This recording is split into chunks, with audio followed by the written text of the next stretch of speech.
আসসালামু আলাইকুম ভিউয়ার্স, কেমন আছেন সবাই? আশা করছি সবাই অনেক বেশি ভালো আছেন। আজকে অনেক দিন পরে আমি একটা লম্বা ভিডিও নিয়ে আপনাদের সাথে হাজির হলাম। অনেক দিন ধরে মুখে কোনো রুচি নাই, কিছুই খেতে মন চাচ্ছে না। তো বাসায় ফ্রিজে অনেক দিন ধরে এই কই মাছগুলো ছিল, ভাবলাম যে কই মাছের একটা রেসিপি তৈরি করি ভিউয়ার্স, সেটাই আজকে আপনাদের সাথে আমি শেয়ার করব। এখানে মাছগুলোকে প্রথমে খুব সুন্দর করে কেটে ধুয়ে পরিষ্কার করে নিয়েছিলাম, আর এখন আমি লবণ আর হলুদ দিয়ে মেখে নিচ্ছি।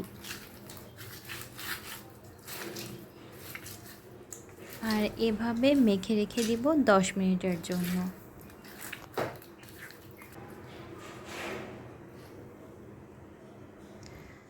আর এখানে প্যানে আমি 3টা মরিচ দিয়ে নিয়েছি, আর আদা দিব, পেঁয়াজ 2টা পেঁয়াজ দিয়েছি, পেঁয়াজগুলোকে কুচি করে নিই। এভাবেই একটু মাঝখান দিয়ে কেটে দিয়েছি, আর রসুন দিয়েছি, দিয়ে এটাকে আমি রোস্ট করে নিব কিছুক্ষণের জন্য। এমনভাবে রোস্ট করব যাতে করে পুড়ে না যায়।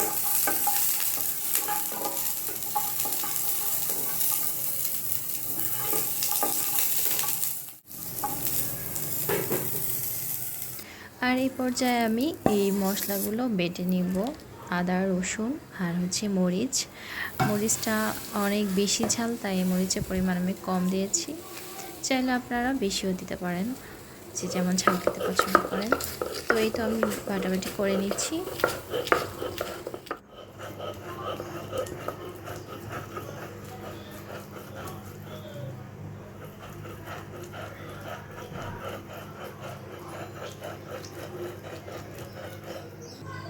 এ পর্যায়ে মশলা আমার একদম রেডি।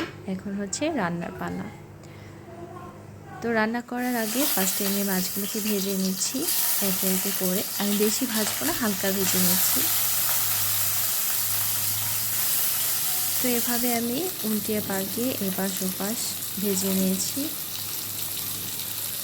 আর এখন একটা পাত্রে মাছগুলো তুলে নিয়েছি।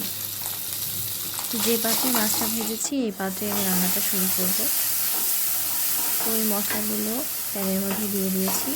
তারপর মশলা আমি কষিয়ে নিচ্ছি। আর এটা রোস্ট করা মশলা বেটে রান্না করলে সত্যি খুব সুন্দর একটা ফ্লেভার আসে। আপনারা চাইলে এভাবে করতে পারেন। তো এই পর্যায়ে মশলাটা যাতে পুড়ে না যায় সেজন্য আমি সামান্য একটু পানি দিয়ে দিচ্ছি।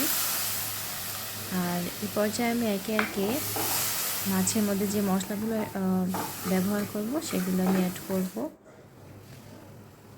আর দিয়ে দিচ্ছি পরিমাণ মতো লবণ, 2 চা চামচ লবণ দিচ্ছি। আর দিয়ে দিচ্ছি জিরার গুঁড়া, দিয়ে দেব হলুদের গুঁড়া, দিয়ে মশলাগুলোকে খুব ভালো মতো কষিয়ে নিব। যখন কষাচ্ছিলাম খুব সুন্দর ফ্লেভার আসছিল। আর কষানো হয়ে গেলে এবার মাছগুলো দিয়ে মাছের সাথে মশলা খুব ভালো মতো কষিয়ে নিব। আর এ পর্যায়ে কষানো হয়ে গিয়েছে, আর আমি এখন ঝোলের জন্য পানি দিয়ে দিব।